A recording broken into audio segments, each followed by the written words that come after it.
Doctor Yunus নামাজের মধ্যে ভুল করছে। ডক্টর ইউনূস নামাজ পড়তে গেছে, ভিডিও ফেসবুকের মধ্যে ছেড়ে দিয়ে কিছু লোক গুজব ছড়াচ্ছে, টোল করতেছে ডক্টর ইউনূসকে নিয়ে যে ডক্টর ইউনূস নামাজের মধ্যে ভুল করছে। যখন ইমাম সাহেব আল্লাহু আকবার বলে তাকবীর দেয়, উনি হাত না উঠায় ভুল করে রুকুতে যাইতে লাগছিল, আবার দাঁড়িয়ে গেছে। এখন বলেন তো মানুষ হিসেবে ভুল ত্রুটি হতে পারে কি পারে না? আরে ডক্টর ইউনূস তো দূরের কথা, অনেক বড় বড় খতিবরা ইমামরা পর্যন্ত ঈদের নামাজে ভুল করে। মানুষ মাত্রই ভুল করতেই পারে, ভুল হতেই পারে। এখন আপনি সেই ভিডিও বের করে টোল করবেন, হাসি ঠাট্টা তামাশা করবেন। মনে রাখেন, হাসি ঠাট্টা তামাশা করে লাভ নেই। আল্লাহ যাকে সম্মান দেয় তাকে কেউ নিচে নামাতে পারবে না। ডক্টর ইউনূস নামাজের মধ্যে ভুল করছে। ডক্টর ইউনূস নামাজ পড়তে গেছে, ভিডিও ফেসবুকের মধ্যে ছেড়ে দিয়ে কিছু লোক গুজব ছড়াচ্ছে, টোল করতেছে ডক্টর ইউনূসকে নিয়ে যে ডক্টর ইউনূস নামাজের মধ্যে ভুল করছে। যখন ইমাম সাহেব আল্লাহু আকবার বলে তাকবীর দেয়, উনি হাত না উঠায় ভুল করে রুকুতে যাইতে লাগছিল, আবার দাঁড়িয়ে গেছে। এখন বলেন তো মানুষ হিসেবে ভুল ত্রুটি হতে পারে কি পারে না? আরে ডক্টর ইউনূস তো দূরের কথা, অনেক বড় বড় খতিবরা ইমামরা পর্যন্ত ঈদের নামাজে ভুল করে। তার কারণে আমরা জানি ঈদের নামাজ বছরে কয়বার, কথা কর না কে। এখন যেই নামাজ দুইবার হয় সারা বছর পরে, ভুল ত্রুটি তো হতেই পারে। আর আমরা তো মানুষ, আমাদের এই পৃথিবীতে থাকার কথা ছিল না, আমাদের থাকার জায়গা জান্নাত। জান্নাত থেকে কেন আসলাম? আমাদের পিঠে একটা ভুল করার কারণে। তার মানে বোঝা যাচ্ছে মানুষ মাত্রই ভুল করতেই পারে, ভুল হতেই পারে। এখন আপনি সেই ভিডিও বের করে টোল করবেন, হাসি ঠাট্টা তামাশা করবেন। মনে রাখেন, হাসি ঠাট্টা তামাশা করে লাভ নেই। আল্লাহ যাকে সম্মান দেয় তাকে কেউ নিচে নামাতে পারবে না। আর একটা উপদেষ্টা আসিফ মাহমুদ, তিনি ইমামের পিছনে দাঁড়িয়ে নামাজ পড়েছে। অনেকে বলতেছে উপদেষ্টা কোটায়, তিনি ইমামের পাশে দাঁড়িয়ে নামাজ আদায় করেছে। না জেনে না বুঝে, সত্যটা না জেনে কথাবার্তা বলে। আসলে বিষয় হলো শরীয়তের ফায়সালা। বিশাল বড় জামাত, ইমাম নামাজ পড়াচ্ছে, ইমামের পেছনে যদি কেউ দাঁড়াতে চায় কমপক্ষে 2 জন দাঁড়াতে হবে। জোরে বলেন কয়জন? এখন বড় ইমাম দেখতেছে ডান পাশে একটা হুজুর দাঁড়াইছে, বাম পাশে ফাঁকা। পিছন দিকে তাকিয়ে বলেছে আর একজন লোক সামনে আসেন। পিছনের সব মুসল্লি মিলে আসিফ মাহমুদকে সামনে ঠেলে দিয়েছে, আপনি যান। এখন এই যে সামনে যে দাঁড়াইছে, এটা কি তার অন্যায়? এটা কি তার অপরাধ? অথচ গুজব ছড়াচ্ছে ও উপদেষ্টা দেখে সামনে দাঁড়িয়েছে। শোনেন, সমালোচনা হলে ভুল হলে অবশ্যই করবেন, তবে মিথ্যাচার করে কাউকে তহমত দেবেন না, কবিরা গুনাহ হবে, আল্লাহর কাছে ক্ষমা পাবেন না। আজকে ডক্টর মোহাম্মদ ইউনূসকে নিয়ে টোল করেন। স্বৈরাচার হাসিনা পালিয়ে যাওয়ার পরে ইউনূস যদি ক্ষমতা গ্রহণ না করতো, 3 মাসের ভেতরে সেনাবাহিনী ক্ষমতা নিয়ে স্বৈরাচার হাসিনাকে আবার দেশে ঢুকে দিত। একমাত্র ডক্টর ইউনূস থাকার কারণে আজকেও বাংলাদেশ ভালো আছে। ঈদ পালন করেছেন, রাস্তায় কোনো জাম আছে? সত্য কথা কোন জাম আছে? ট্রেন চলেছে সময় মতো, টাকা বাড়তি নেওয়ার কোনো সুযোগ নেই। 1 মাস রোজা পালন করেছেন, দ্রব্যমূল্যের দাম কম না বেশি? সত্যকে স্বীকার করেন। ডক্টর ইউনূসকে দেখতে না পারেন, সত্যকে স্বীকার করতে হবে। গত বছরে যেই মরিচ ছিল 700 টাকা কেজি, এইবার 50 টাকা কেজি। গত বছর যেই আদা রসুন 300 টাকা কেজি, এইবার 80 টাকা কেজি। গত বছর বেগুন ছিল 400 টাকা কেজি। হাসিনা বলছিল বেগুনি বাদ দিয়ে মিষ্টি কুমড়াতে বেগুনি খাও, কথা কর না কে। আর আজকে সেই বেগুন 40 টাকা কেজি। সত্যকে স্বীকার করেন, দ্রব্য মূল্যের দাম 16 বছরের মধ্যে সবচাইতে কম ছিল এই রমজান মাসে। সুতরাং ভালোকে স্বীকার করেন, সত্যকে স্বীকার করেন, মানুষকে সম্মান দেন। সম্মানিত ব্যক্তিদের সম্মান না করলে ওই দেশে আর সম্মানিত লোকের জন্ম হয় না। সুতরাং বলতে চাই, সমালোচনা করে কোনো লাভ নাই।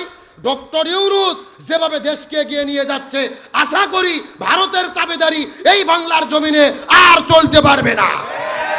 আমরা 24 দেশ নতুন করে স্বাধীন করেছি, মাথা উঁচু করে দাঁড়াবো, আর কারো তাবেদারি বাংলার জমিনে চলবে না ইনশাল্লাহ। বলেন তৌফিক দান করলেন, সে আল্লাহর প্রতি আপনারা খুশি না বেজার, কম না বেশি? যদি হয়ে থাকেন খুশি, মুখে নিয়ে হাসি, উঁচু করে কাল্লা চিৎকার করে পড়তেছে আলহামদুলিল্লাহ। আরো জোরে বলি আলহামদুলিল্লাহ। রব্বানা লাকাল হামদ হামদান কাসীরান তয়্যিবান মুবারাকান ফীহি। চিৎকার করে বলি আল্লাহু আকবার। আরো জোরে বলি আল্লাহু আকবার।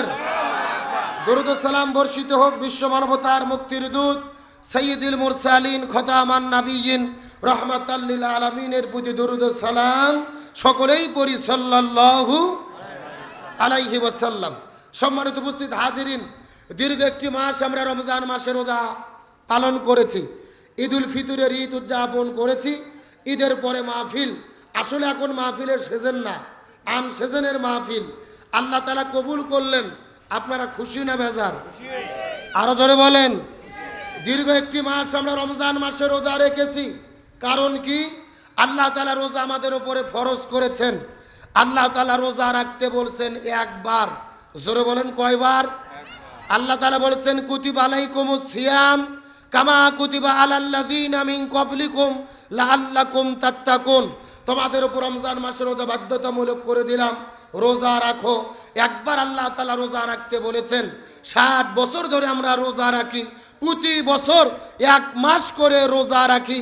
রমজানের এত গুরুত্ব, এত সম্মান, এত তাৎপর্য, বলেন তো দেখি এর পেছনে কারণ কি? আল্লাহর কোরআন বলেছেন শাহরু রমাদান আল্লাযী উনজিলা ফীহিল কোরআন হুদাল লিন-নাস ওয়া বাইয়িনাতিম মিনাল হুদা ওয়াল ফুরকান। রমজান মাসের এত সম্মান হতো না, এত গুরুত্ব হতো না, এত ফজিলত হতো না যদি না রমজান মাসে কোরআন নাজিল না হতো। সুবহানাল্লাহ বলেন। তাহলে বলেন রমজানের এত দাম কিসের কারণে? আরো জোরে বলেন। এখন বলেন তো এই কোরআন যদি শাবান মাসে নাজিল হতো তাহলে কোন মাসের দাম হতো? আমার কথা কি বুঝতেছেন? তার মানে বোঝা গেল দাম আসলে রমজানের না, দাম আসলে রোজার না, দাম হলো প্রকৃত কোরআনের। আমার কথার সঙ্গে একমত? গভীর মনোযোগ লক্ষ্য করুন। যেহেতু রোজা পার করেছেন, সামান্য কিছু কথা টাচ দিয়ে মূল আলোচনায় চলে যাব। এই বিষয়টার সঙ্গে যদি সম্পর্ক রাখেন আলোচনাটা বুঝতে সুবিধা হবে। আপনাদের কাছে প্রশ্ন করি, পৃথিবীর মধ্যে সর্বশ্রেষ্ঠ রাতের নাম কি? লাইলাতুল কদর। এখন আমার প্রশ্ন, লাইলাতুল কদর এত গুরুত্বপূর্ণ কেন হলো? এত ফজিলতপূর্ণ কেন হলো? এত তাৎপর্য কেন হলো? আল্লাহর কোরআন বলেন ইন্না আনজালনাহু ফি লাইলাতুল কদর। এই লাইলাতুল কদরের এত গুরুত্ব, তার কারণ এই লাইলাতুল কদরে আমি আল্লাহ কোরআন নাজিল করেছি। সুবহানাল্লাহ বলেন। তাহলে লাইলাতুল কদর 1000 মাসের চাইতে সেরা হয়েছে কার কারণে?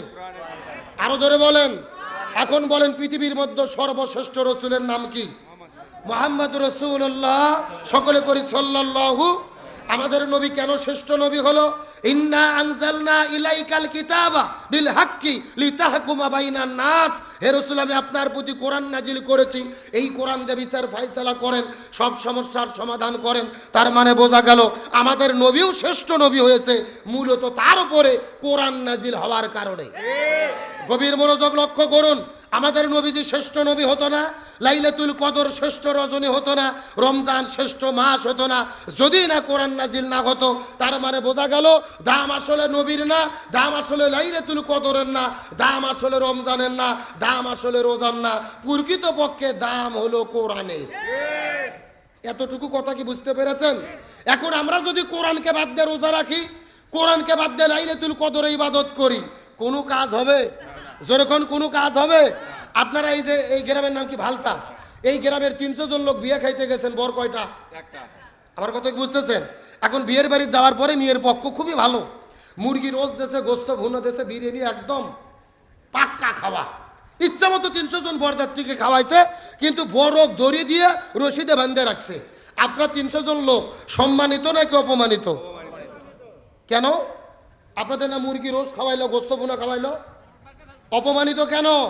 বরকেই যদি বেঁধে রাখে, কিসের বিরিয়ানি আর কিসের গরুর গোস্ত? কথা কর না গা। একই রকম ভাবে 300 জন লোক সম্মানিত হয়েছেন ওই বরের কারণে। বরের যদি সম্মান না থাকে আপনাদেরও সম্মান নাই। রমজান সম্মানিত কোরআনের কারণে, লাইলাতুল কদর সম্মানিত কোরআনের কারণে, নবী সম্মানিত কোরআনের কারণে। সুতরাং কোরআনকেই যদি সম্মান না করেন, রোজা, নবী, লাইলাতুল কদর দিয়ে 4 আনা বসার কোনো দাম নাই। এতটুকু পর্যন্ত কথা ক্লিয়ার না ভেজাল আছে? এখন আপনাদের মনে প্রশ্ন, হুজুর কোরআনকে কেমনে সম্মান করব? জানতে মন চাই কি চায় না? আসেন, কোরআনের 4টা হক আছে। জোরে বলেন কয়টা? এই 4টা হক আদায় করলে কোরআনকে সম্মান করা হবে। 1 নম্বর কোরআন পড়তে হবে, 2 নম্বর কোরআন বুঝতে হবে, 3 নম্বর কোরআন নিজে মানতে হবে, 4 নম্বর কোরআনের বিধান জমিনে বাস্তবায়ন করতে হবে। কয়টা হকের কথা বলেছি? গভীর মনোযোগ লক্ষ্য করুন। আমাদের নবী যতদিন কোরআন পড়েছে নবীজির কোনো বিপদ ছিল না, নবীজি কোরআন বুঝেছে নবীজির কোনো বিপদ ছিল না, নবীজি নিজে কোরআন মেনেছে নবীজির কোনো বিপদ ছিল না। যখনই নবীজি বলেছেন এই কোরআন জমিনে কায়েম করতে চাই, মক্কা মদিনে কোরআন দিয়ে পরিচালনা করতে চাই, তখনই নবীজিকে মক্কা থেকে মদিনায় হিজরত করতে হয়েছে, 3.5 বছর জেলে বন্দি থাকতে হয়েছে, উহুদের ময়দানে দন্দন মোবারক শাহাদাত বরণ করতে হয়েছে। তার মানে বোঝা গেল কোরআন পড়লে বিপদ হয় না, কোরআন বুঝলে বিপদ হয় না, কোরআন নিজে মানলে বিপদ হয় না, কোরআন কায়েমের আন্দোলন করতে গেলে বিপদ হয়। এই বাংলাদেশের দিকে লক্ষ্য করেন, কোরআনের পাখি শহীদ আল্লামা দেলোয়ার হোসেন সাইদি, সবাই আপনারা চেনেন না? চেনেন তো সবাই? লক্ষ্য করেন আল্লামা সাইদির জীবনের দিকে। আল্লামা সাইদি যতদিন কোরআন পড়েছে আল্লামা সাইদির কোনো বিপদ ছিল না, আল্লামা সাইদি নিজে কোরআন বুঝেছে, আল্লামা সাইদির কোনো বিপদ ছিল না, আল্লামা সাইদি নিজে কোরআন মেনেছে, আল্লামা সাইদির বিপদ ছিল না।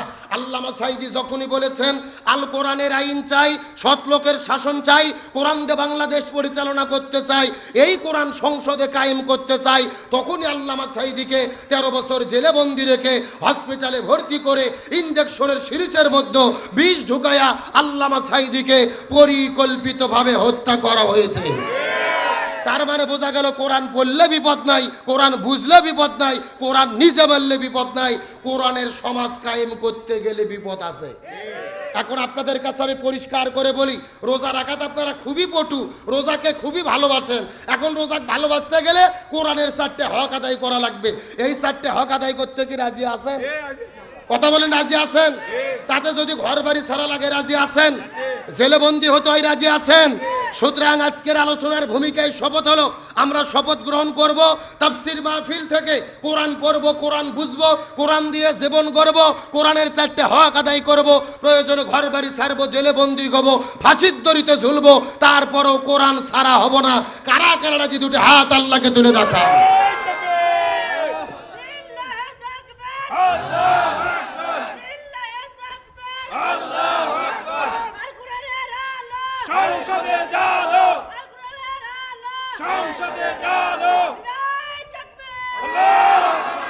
আল্লাহ কবুল করুক, বলেন আমিন। যে ভূমিকার কথা শেষ, আপনাদের কি কষ্ট হচ্ছে? ঘন্টাখানিক সময় কি দেওয়া যাবে? আছেন তো ইনশাল্লাহ? এই যে যারা পিছনে ভুলকি করতেছে এরা কারা? শোনেন, কোরআনের মাহফিলে সবাই কিন্তু বুঝতে পারে না, আল্লাহ যাদেরকে কবুল করে তারাই বুঝতে পারে। আল্লাহ তাআলা আমাদের কবুল করুক, বলেন আমিন। এখন আপনাদের প্রশ্ন করতে চাই, ঈদুল ফিতরের ঈদ আপনারা আদায় করলেন, ঈদ কেমন কাটলো? জোরে বলেন আলহামদুলিল্লাহ। এই বছরে ঈদের যে আনন্দ হয়েছে, গত 16 বছরে এইরকম ঈদের আনন্দ হয়নি। ছেলে পেলে রাস্তায় নামে মিছিল করতেছে, আপা ছাড়া ঈদ মুবারক, কাউও ছাড়া ঈদ মুবারক। এ কথা কোন না? ফেসবুক সোশ্যাল মিডিয়াতে দেখেছেন না? আপা মানে কে বোঝেননি?